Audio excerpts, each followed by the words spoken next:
Hello friends, स्वागत है एक बार फिर से आपके अपने चैनल वीडियो LIC में। और मैं अमित कुमार सोनी हार्दिक हार्दिक अभिनंदन करता हूं। दोस्तों, चैनल को सब्सक्राइब जरूर कर लें लेटेस्ट अपडेट के लिए, शिक्षक भर्ती से रिलेटेड तथा अन्य सभी एग्जाम से संबंधित जानकारी के लिए। दोस्तों, हम जानते हैं कि 2018 के बाद से लगभग 3 वर्ष कंप्लीट हो चुके हैं और शिक्षक भर्ती परीक्षा की प्रक्रिया कंप्लीट होने के बाद भी तीव्र गति से आगे नहीं बढ़ पा रही है। दोस्तों, वेरिफिकेशन स्टार्ट हुआ लेकिन बीच में ही उसको बंद कर दिया गया और बहाना दिया गया कोरोना का। और तब से लेकर के अब तक कितनी ही सभाएं की गई हैं मुख्यमंत्री के द्वारा, कितने ही वादे किए गए हैं, चाहे वो वादे झूठे हों चाहे सच्चे हों, कितनी ही सारी घोषणाएं की गई, लेकिन जो शिक्षा पात्रता परीक्षा पास अभ्यर्थी हैं उनकी नियुक्ति की दिशा में कोई भी ठोस कदम नहीं उठाया गया। जहां भी मामा जी गए वहां पर केवल घोषणा मात्र की है कि 100% मध्य प्रदेश के बेरोजगारों को नौकरी दी जाएगी, अभी तक किसी को नहीं दी गई। उसके बाद में मामा जी कहते हैं कि जब तक मैं हूं किसी भी प्रकार की कोई चिंता करने की जरूरत नहीं है, लेकिन यहां तो चिंता मुक्त कोई भी नहीं हो पा रहा है। दोस्तों, इसी तारतम्य को आज मैं आगे बढ़ाते हुए आप लोगों से बात करने जा रहा हूं, या यूं कहें कि एक जनरल चर्चा और जानकारी देने जा रहा हूं। वो है अभी हाल ही में दिया गया ज्ञापन शिवपुरी जिले में, और वो किसको दिया गया? वो दिया गया गृह मंत्री नरोत्तम मिश्रा जी को। दोस्तों, लाखों की संख्या में, हजारों तो हम नहीं कह सकते, लाखों की संख्या में ज्ञापन दिए जा चुके हैं। कहीं पर भी किसी भी सभा में, चाहे वो कोई मंत्री हो, किसी भी प्रकार का नेता हो, हर जगह पर ज्ञापन देने का कार्यक्रम किया गया है। और इतने अधिक ज्ञापन दिए गए हैं कि अब वो ज्ञापन यदि हम देखने जाएं तो वो रद्दी की टोकरी में कहीं ना कहीं पड़े होंगे। लेकिन मध्य प्रदेश के युवाओं का सब्र का बांध तो अभी टूट ही रहा है, लेकिन उन्होंने धैर्य नहीं खोया है और अत्यंत परेशान हैं, अत्यंत रुष्ट हैं इस गवर्नमेंट से, इस सरकार से।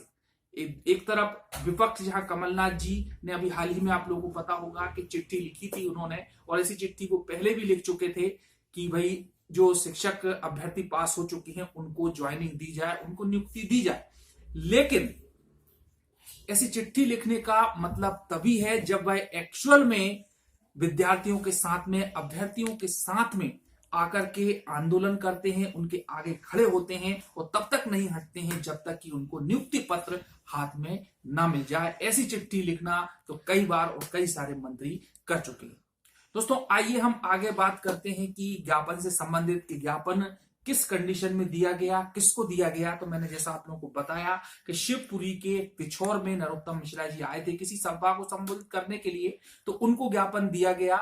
और जो बातें हुई हैं उसकी डिटेल में आप लोगों को बता देता हूं। जैसा कि आप लोगों के सामने ये न्यूज़पेपर की एक कटिंग आ रही है, तो आइए थोड़ा सा हम इसको डिटेल में डिस्क्राइब कर लेते हैं। तो दोस्तों, इसमें जो है, शिवपुरी जिले में चयनित शिक्षकों की आज तक नियुक्ति न हो सकने के कारण चयनित शिक्षक अभ्यर्थी बेरोजगार होकर चिंता में डूबे हुए हैं।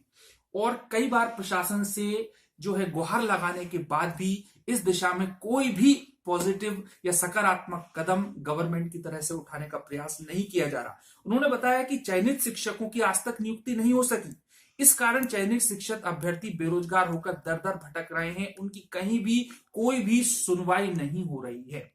बिल्कुल सही है, सरकार जब भी नियुक्ति की बात आती है तो हमेशा कोरोना का बहाना बना करके उसको टालने का प्रयास कर रही है। कभी कोरोना का बहाना बनाया जाता है, कभी फंड की कमी का बहाना बनाया जाता है। दोस्तों, अब मध्य प्रदेश के गृह मंत्री नरोत्तम मिश्रा जी को ज्ञापन दिया गया और उनको अपनी पीड़ित जो भी पीड़ा है वो पीड़ा बताते हुए उनसे कहा कि हमारी भर्ती करने के लिए आप कब तक कोरोना का बहाना बनाते रहेंगे, अब तो इस दिशा में कोई सकारात्मक कदम उठाइए। और मैं बता दूं कि इनका जो नेतृत्व कर रहे थे वो कोई रमन पुरोहित जी हैं। उन्होंने बताया कि मध्य प्रदेश के मुख्यमंत्री शिवराज सिंह चौहान अपने आप को मध्य प्रदेश का मुखिया और मामा बनाकर कहते हैं, मामा बताकर कहते हैं कि जब तक मैं जिंदा हूं तब तक मेरे प्यारे भाइयों और बहनों, किसी भी प्रकार की चिंता करने की कोई जरूरत नहीं है। लेकिन करनी और कथनी में साफ अंतर उनका नजर आता है। जहां एक और तो कई सारी सभाएं की गई, कई सारे वादे किए गए, किसानों की फंड राशि का ट्रांसफर करने का, बेरोजगारों को 100% नियुक्ति देने का मध्य प्रदेश के, लेकिन ऐसा अभी तक कुछ भी एक्चुअल में देखने को नहीं मिला है। अब जो है आगे वो कहते हैं कि शीघ्र ही हम लोगों की नियुक्ति प्रक्रिया प्रारंभ की जाए जिससे कि बेरोजगारी दूर हो सके। आगे बताते हैं कि 8 वर्ष के बाद 2018 में उच्च माध्यमिक शिक्षक और माध्यमिक शिक्षक पात्रता परीक्षा आयोजित करवाई गई थी, जिसका परिणाम आने के बाद भी चयनित शिक्षकों की बेरोजगारी की मांग जो है बढ़ती जा रही है और उनको बेरोजगारी का दंश झेलना पड़ रहा है। वेरिफिकेशन शुरू कर दिया गया, लेकिन आगे कोई भी प्रोसेस नहीं की गई, आगे उसको नहीं बढ़ाया गया। बीच में इस वेरिफिकेशन को कोरोना के कारण रोक दिया गया। तो दोस्तों, ये एक छोटी सी न्यूज थी कि ज्ञापन का सिलसिला हम डेली देखते आ रहे हैं कि कहीं ना कहीं पर अभ्यर्थियों के द्वारा हर जिले में, भोपाल जिला हो, ग्वालियर हो, शिवपुरी हो, गुना हो, इंदौर, उज्जैन, सभी जगह पर, देवास, सागर, सभी जगह पर ज्ञापन दिए गए हैं। लेकिन ज्ञापन रख लिए जाते हैं या फिर उनको जाकर के रद्दी की टोकरी में फेंक दिया जाता है, ये हमको नहीं मालूम। और साथ में उस ज्ञापन को लेने के बाद में किसी भी प्रकार का कोई आश्वासन भी नहीं दिया जाता कि हाँ, हम भर्ती प्रक्रिया करने की प्रोसेस स्टार्ट करेंगे या कुछ बात करेंगे। जब हम बात करते हैं हमारे परमार जी से, शिक्षा मंत्री जी जो है, तो उनका कहना है कि भाई जब तक आपका जो ओबीसी का केस पेंडिंग पड़ा हुआ है तब तक हम भर्ती प्रक्रिया को आगे नहीं बढ़ाएंगे। तो दोस्तों, ओबीसी के केस के इंतजार में तो कई वर्ष निकल जाएंगे, कई सारी डेट्स आ रही हैं, कई सारी डेट्स जा रही हैं, लेकिन अभी तक इसकी दिशा में कोई भी सकारात्मक कदम नहीं उठाया गया है। तो दोस्तों, हम प्रार्थना करते हैं कि भगवान जो है उनको सद्बुद्धि प्रदान करे कि तुरंत जो है 2018 से चयनित जो उम्मीदवार हैं, काफी कष्ट में हैं, काफी तकलीफ में हैं, उनको नियुक्ति दी जाए, क्योंकि वो उनके आगे आगे कुआं है, पीछे खाई है, कहीं पर भी कोई चैन नहीं है। और जब तक ये प्रक्रिया पूरी कंप्लीट नहीं हो जाती तब तक किसी भी प्रकार से उनको चैन नहीं आएगा और इस गवर्नमेंट के प्रति हमेशा निराशा और कुंठा की भावना से ग्रसित रहेंगे।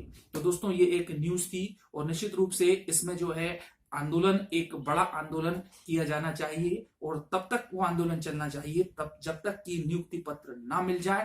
तो दोस्तों, बने रहिएगा मेरे साथ BWIC चैनल में, और पदों की वृद्धि का भी प्रयास सभी लोगों को मिलकर के करना चाहिए। जो कि अच्छे से मेरिट में आए हुए हैं और कुछ नंबर्स से रह गए हैं तो उनको भी नियुक्ति मिल सके, उनको भी नौकरी मिल सके। धन्यवाद, जय हिंद। चैनल को सब्सक्राइब जरूर कर लें। मिलते हैं नेक्स्ट वीडियो में नई जानकारी के साथ। धन्यवाद।